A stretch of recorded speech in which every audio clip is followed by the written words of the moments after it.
Sitting in his gilded palace, the French president, Emmanuel Macron, doing his best to impersonate Marie Antoinette, has declared an end to abundance and an end to the good life in France, although I suspect he won't be cutting down himself on the champagne or the camembert. Let's have a listen.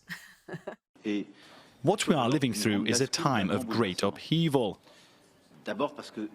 Firstly, because we are witnessing, and not just since this summer, but over the past few years, the end of what we might have seen as abundance. And for those who enjoyed it, it is also the end of a carefree time. Our freedom, the liberty to which we have grown accustomed to in our lives, has a price, and sometimes when we have to defend it, we have to make certain sacrifices as we fight to defend it. Well, if it's the end of abundance in France, the country possibly most blessed on this earth, with an abundance of all things wonderful that nature and mankind have to offer, like food and wine and drink and beauty and cheeses and all of those things, and a very rich history. Well, if this breathtaking abundance has come to an end, it can only be for one reason, and that reason is the pernicious ideology of socialism. I went to school in Paris, and this symbol, the socialist fist holding a red rose, was everywhere, on walls, on hoardings, even on urinals. You couldn't escape it. It was the socialists who sought not to use the goal of a common market for a common market, but rather as a Trojan horse to cunningly bring about a common European left-wing political union at the behest of an elite bureaucratic class who would rule the masses and stifle dissent, and they succeeded. Margaret Thatcher smelt a rat early on and did her utmost to resist the python squeeze of the socialists with her customary trademark sense of humour. Would he have agreed to a commitment to extend the community's powers to other supplementary sectors of economic integration without having any definition of what they are? Would he? Because you would have thought he would from what he said. One of them was that the Commission wants to extend its powers and competence into the area of health. We said no, we weren't going to agree to those things. And what he says, he sounded as if he would, for the sake of agreeing, for the sake of being little Sir Echo and saying me too. Years later, Nigel Farage captured the public mood, and indeed he brilliantly got himself elected to the European Parliament so he could expose the sheer lunacy of it in order to persuade his fellow countrymen and women to vote for breakfast. He succeeded. Years ago, Mrs Thatcher recognised the truth behind the European project. She saw that it was about taking away democracy from nation-states and handing that power to largely unaccountable people. Knowing as she did that the euro would not work, she saw that this was a very dangerous design. And then we have a new German proposal that says that actually what we ought to do is confiscate some of the value of people's properties in the southern Mediterranean Eurozone states. This European Union is the new communism. And they voted for Brexit as well as for breakfast, as I said earlier, much to the amusement of my co-hosts. More than any other person, Nigel Farage was responsible for dragging Britain out of the EU and showing other nations that they could and should be free sovereign nations capable of running themselves, free of the socialists who are now, unsurprisingly, declaring an end to abundance and the good life, as they always do. Nigel Farage joins us now. Nigel, great to see you. How are you?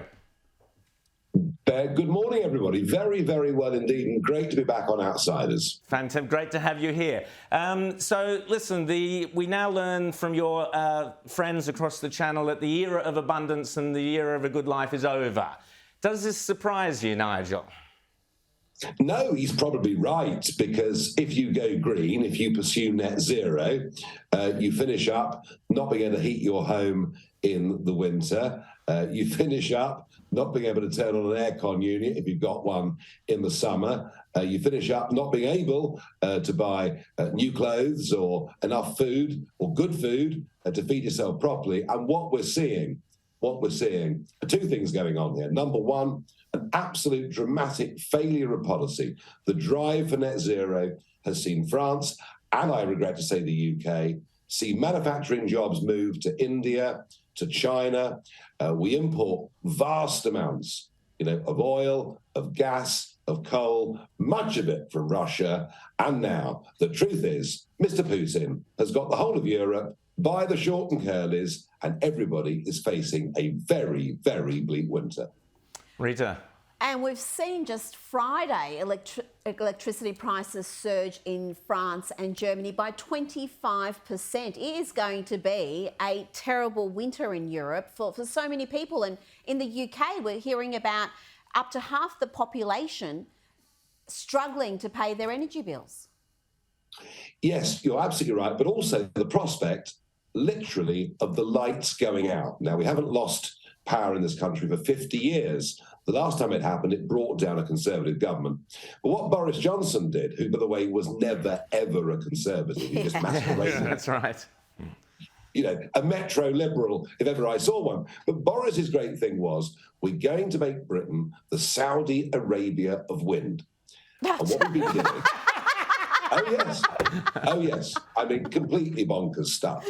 And what we've done is to despoil our beautiful seascapes, many of our magnificent uplands, and because it's wonderful, isn't it? What you do is you put a big subsidy, a 25% subsidy on everybody's electricity bill, so the poor give lots and lots of money to giant multinationals and Chinese manufacturers, and then when the wind doesn't blow, guess what happens?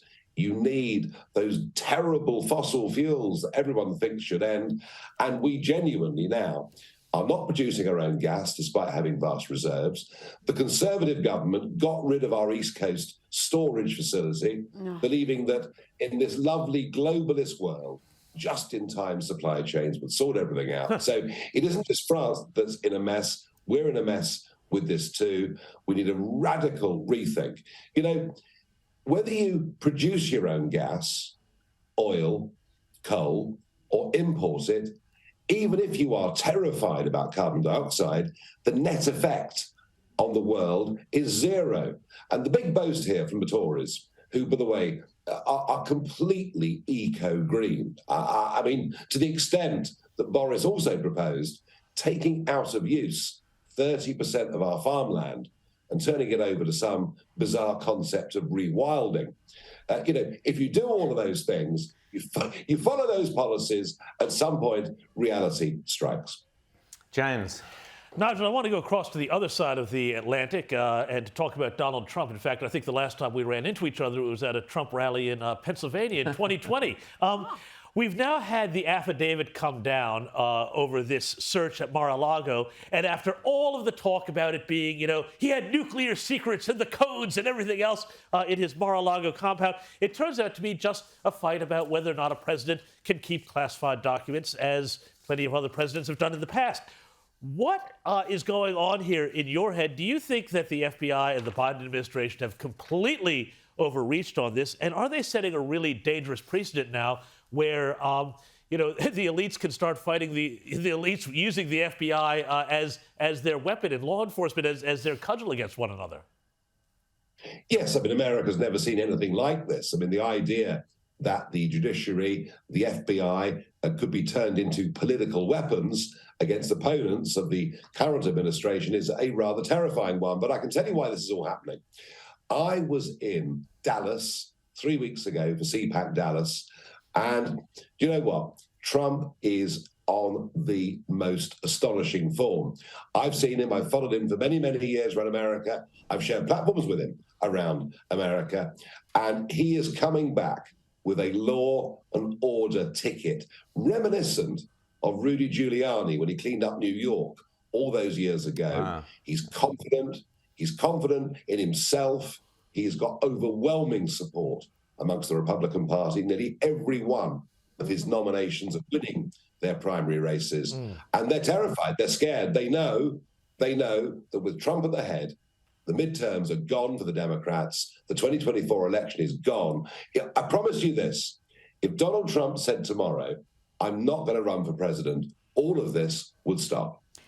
Do you think if he does run and becomes president again, he's going to go scorched earth and drain the swamp, as he says, because last time around, he was, every step of the way, he had these enormous hurdles with his own bureaucracy working against him. Is he going to go in there if he wins again and just clean house?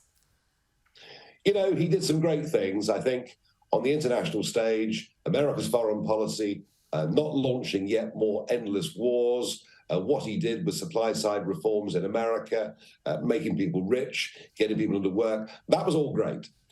I think where he failed is he had a team of people around him in that West Wing, many of whom just weren't really on his side. Exactly. And that made the battle to drain the swamp, to fight against the blob that's there in Washington, virtually impossible. And what Trump needs to do this time, if he's back there in 2020, well, 25 it'll be, of course, for the time of the nomination, he's got to surround himself with people that are utterly loyal. Throughout that 4 years, he had people on the inside leaking against him, and that made draining the swamp all but impossible. Now, Nigel, we're very excited here. October 1st and 2nd, you'll be speaking at CPAC, at the CPAC conference here in Sydney. Can't wait to see you there. There will be outsiders there to make you feel right at home and some fantastic speakers. And I urge people, outsiders fans in particular, to book their tickets to CPAC now to see Nigel Farage in person. It's going to be sensational, 1st and 2nd of October. As well as that, Nigel, you are doing a speaking tour, which is terrific. We've seen some great ads here on Sky for it. Tell us about it and tell us what people can expect to see and also where to get those tickets, because this is going to be a terrific event. So Nigel Farage, both at CPAC and also on his own speaking tour. Nigel, tell us about it. Yeah, absolutely. I'm going to be speaking in Brisbane, speaking in Melbourne, speaking in Sydney as well, and it's billed as an entertaining evening with Nigel Farage. Could there be any other? Could there be any other? Well, absolutely. I mean, I tell you what, I believe in what I believe in with great passion. If we can't have some fun doing it, what's the point of even being alive? So yeah, it's nigellive.com.au. That's the website. And if people want to come, I promise you, I've got some fantastic stories about life inside the European Parliament, what it's like in Mar-a-Lago, and most important of all, why, when Conservatives try to be Labour light, they always lose. Fantastic. Nigel Farage, I'm going to get some tickets and send them to Matt Guy, the Victorian Liberal leader. I think we might get Peter Dutton along as well. I think there's a few Liberal coalition leaders who need to go along and listen very closely to your advice, Nigel Farage. Great as always to chat to you. Thanks for coming on Outsiders this morning. Can't wait to see you in Australia, and I urge people to book those tickets to Nigel's live show and also, of course, to CPAC. Nigel Farage, thanks so much for coming on Outsiders this morning.